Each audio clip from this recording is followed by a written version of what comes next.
How's it going, and welcome to a Marvel Snap video. Today we're going to be talking about a concept you might have heard the community talking about, and those are card pools. So all cards in Marvel Snap are earned by progressing your collection level and then acquiring cards off of the collection track, but the order in which you acquire certain cards is kind of set within smaller groups or pools of cards, as the community have been calling them, in particular orders. Let's dive in and talk about how these things are broken up and what it means for you at home.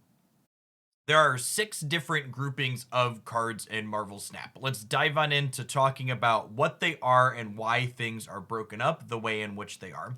To begin with, we have the starter cards. These are the cards that are in your deck at the beginning of the game. They're relatively straightforward to play with, even if some of them, like Iron Man, are more powerful, so that way players that are new to the game aren't being quickly overwhelmed by them.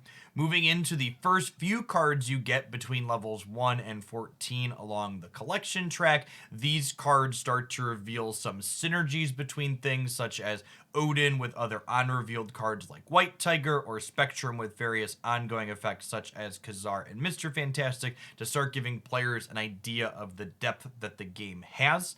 You eventually unlock the recruit season, which is kind of a mini battle pass style thing to get players familiar with that system, that expand the base set of cards that you have. Again, these again lean into kind of the themes in those first 18 levels worth of cards, with some additional ongoing cards that are very reasonable, as well as some more on reveal effects that can be powerful with Odin.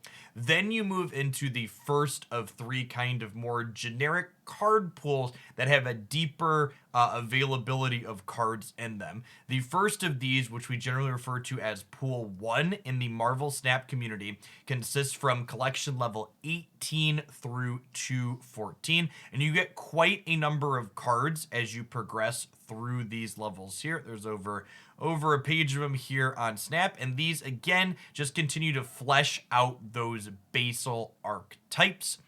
Once you hit level 222 through levels 474, you hit the second pool's worth of cards, and this is the point where the cards tend to scale up in complexity a little bit as players are more used to the game and the systems in them. One of the things that's really important about Pool 2, especially as you get into it, you'll note that we have cards such as Sandman and Shang-Chi, and there's other things like Enchantress and Killmonger in these first couple of pools. The important thing that these earlier card pools do is make sure that players have tools to have counterplay against anything they may experience in the wider range of Marvel Snap decks. Essentially, all of the key interactive cards in Marvel Snap that can be a tech piece that you can slot in if a particular archetype is giving you trouble are acquired in the first 2 card pools in Marvel Snap, so you're guaranteed to have them before you hit collection level 500, which takes approximately 2 weeks to get to free to play, or less time with that if you're spending a little bit to accelerate. Then there's the third card pool, which is basically the everything else. This is where cards can get a little bit wordy and weird and quirky and more sweet, I would say, as well, in terms of deck building depth. One thing that I think is important to note is that Snap has been very careful with their balance so far, and I think in general they've done a good job. The cards found in the third card pool aren't inherently more powerful than the cards found in the first and second. These are simply cards that are more build-aroundy, so they require a deeper card pool to really utilize properly, and they aren't key tech cards like those Shang-Chis and those Enchantresses that you need to be competitive throughout the game. So again, just to run down, there are 3 generic card pools. First one, Pool 1, from levels 18 through 222.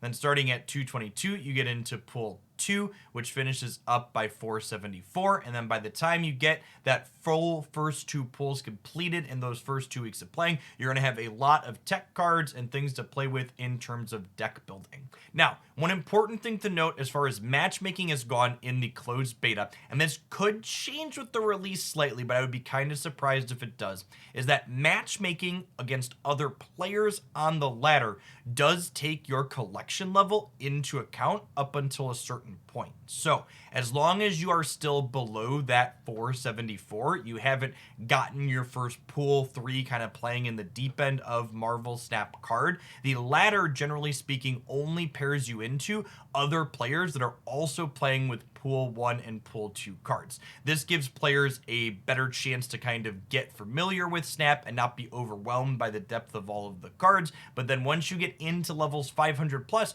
you're going to be in the deep end. You're going to be playing with people that have these pool 3 cards. And it's going to be important that you understand what your counters are and things like that. And if you're someone that has gotten to that point in Marvel Snap now and you're looking for deck lists to try that are competitive, you're definitely going to want to check out my starter series here on the channel. We're posting deck lists in there that are 100% pool 1 and pool 2 cards, so you're guaranteed to have everything to play them by collection level 500 that are competitive at any point on the ladder. They're decks that I've been playing with my complete collection against other people with complete collection and finding success. If you have any questions about card pools or how they work, feel free to leave me a comment down below, and I'd be happy to answer to the best of my ability. I think there's something important that I missed, you're familiar with the system, leave that in a comment down below too, so other people can find that out. As always, if you enjoyed the video, make sure you tap that like button, make sure you're subscribed to the channel. We're going to be having other small tidbits about Snap like this, deck highlights, live streams, and all sorts of stuff as we ramp up for the full global release here on the 18th soon. Thanks for watching as always, folks, and hope to see you back again here in Hoglandia real soon.